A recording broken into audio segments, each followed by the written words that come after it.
Special executive এ রাজ্যের আলোচনার গুরুত্বপূর্ণ বিষয় এবং ৬,০৬৭টি পরিবারের চাকরি।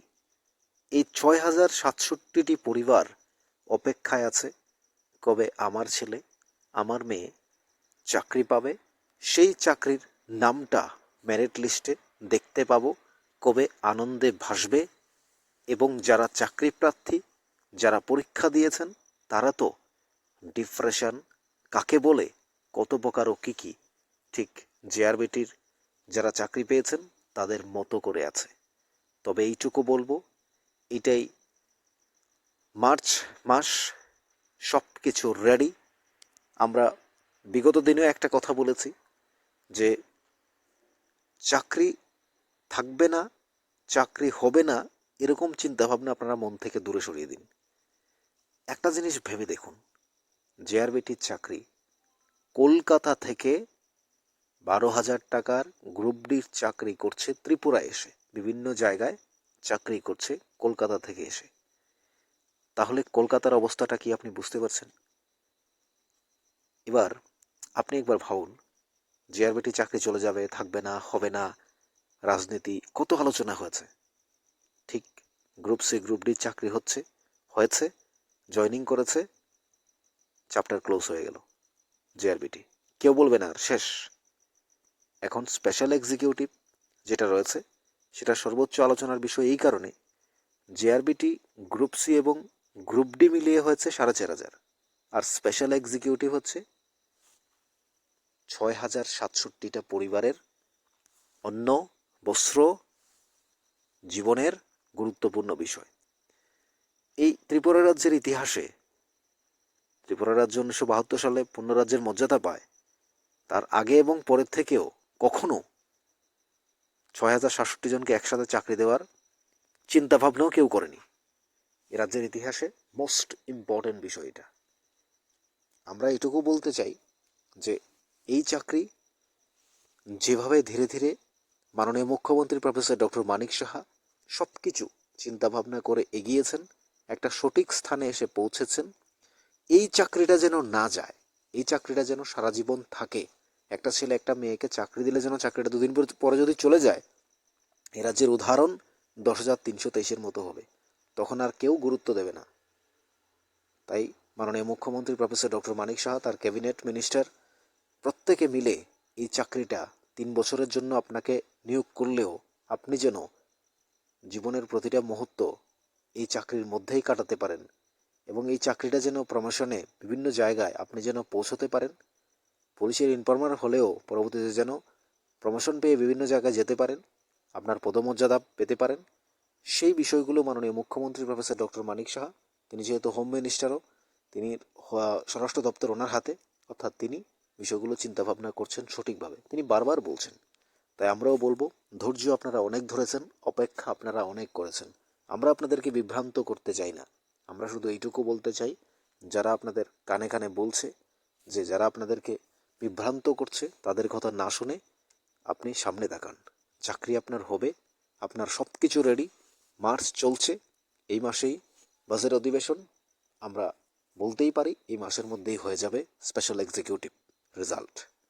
আর যারা চাকরি প্রার্থীরা আছেন, আপনাদেরও ধীরে ধীরে সব কিছু হবে। জেআরবিটি 2-র জন্য প্রস্তুতি নিতে থাকো তোমরা, বাকিরা যারা স্বপ্ন দেখছো চাকরি করবে। এখন রাজনীতি, দুর্নীতি কোনো কিছু নেই, কোনো কিছুর মধ্য দিয়ে চাকরি হবে না। চাকরি হবে নিরপেক্ষতা, স্বচ্ছতা, সব কিছুর মধ্য দিয়ে তুমি ঘরে বসে পড়াশোনা করবে, তুমি চাকরি পাবে, এটাই হচ্ছে মূল মন্ত্র। এখন আর আমি বেশি কথা বাড়াতে চাই না, শুধু এইটুকু বলবো, যেই কোনো মুহূর্তে সরকার রেজাল্ট পাবলিশ করবে, যেই কোনো মুহূর্তে আপলোড করবে। প্রত্যেকে একটু অপেক্ষা অনেক করেছো, ধৈর্য অনেক ধরেছো। আমরাও বলছি এই মাসের মধ্যে হবে, এই মাসের মধ্যেই হবে। আমরা যতটুকু জানছি এই মাসের মধ্যেই হবে, সব কিছু রেডি। এতদিন রেডি হওয়ার কিছু কারণ হচ্ছে এই কারণটা এইটাই যে যেহেতু চাকরিগুলো কন্ট্রাকচুয়াল, আউটসোর্সিং বলা যায় এক প্রকার, 3 বছরের জন্য কন্ট্রাক্টেড, সেই চাকরিগুলো যেন 3 বছর না হয়ে 30 বছর হয়, সেই চিন্তা করলে একটু সময় মাননীয় মুখ্যমন্ত্রীকে দিতে হবে। বিভিন্ন বিষয়গুলো রয়েছে, কারণ সরকার সবসময় থাকবে না।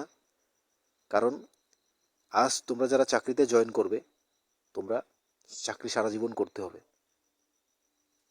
তাই চাকরিগুলো যেন সারা জীবন করে ভাত খেয়ে যেতে পারো, এই জন্য মাননীয় মুখ্যমন্ত্রী, মাননীয় মন্ত্রী সুশান্ত চৌধুরী ঘোষণা দিয়েছেন যে 2,000 টাকা বেতন বাড়িয়ে দিল।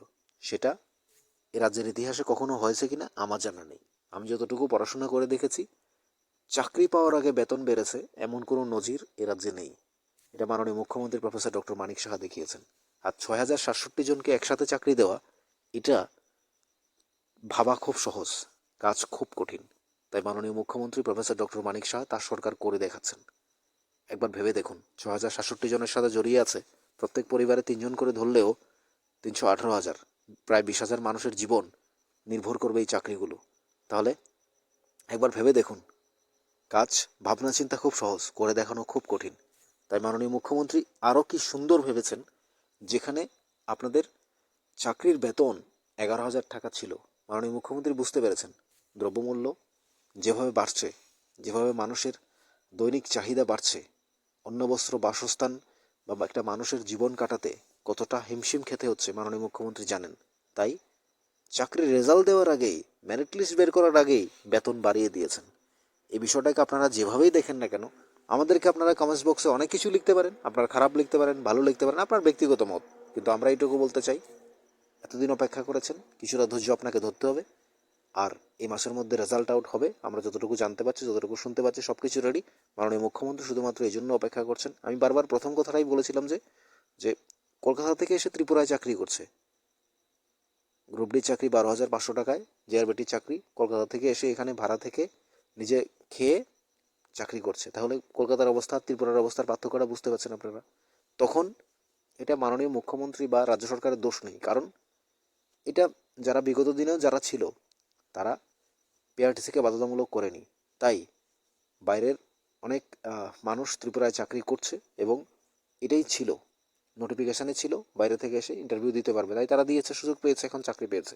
কিন্তু 2023-2022 মাননীয় মুখ্যমন্ত্রী প্রফেসর ডক্টর মানিক সাহা দায়িত্ব নেওয়ার পর তিনি পিআরটিসিকে বাধ্যতামূলক করে দিয়েছে। এখন যারা ইন্টারভিউ দেবেন শুধু রাজ্যেই ইন্টারভিউ দেবেন, রাজ্যের বাইরের কেউ এসে, বহিরাজ্যের কেউ এসে এখানে ইন্টারভিউ দিতে পারবে না। সেই সুযোগটা তাদের হাত থেকে হাতছাড়া হয়ে গেছে।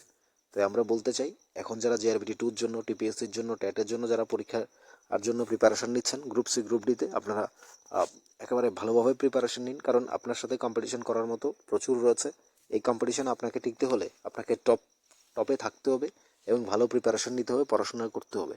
এখন জেআরবিটি 2 যারা পরীক্ষা দেবেন তখন হয়তো 2 লাখ ক্রস করবে, 2.5 লাখ ক্রস করবে পরীক্ষার্থী, তখন আপনাকে এই কম্পিটিশনে টিকে থাকতে হবে। আমরা শুধু এইটুকু বলতে চাই, special executive, police constable, jail police এবং ফায়ারম্যান যারাই রয়েছে প্রত্যেকের চাকরি হবে, একটু অপেক্ষা করতে হবে। মাননীয় মুখ্যমন্ত্রীর বারবার বক্তব্য এটাই আমরা বলতে চাই হবে। আপনারা আমাদের চ্যানেলটি সাবস্ক্রাইব করে রাখুন প্রতিটা আপডেট পেতে, আমাদের সাথেই থাকুন।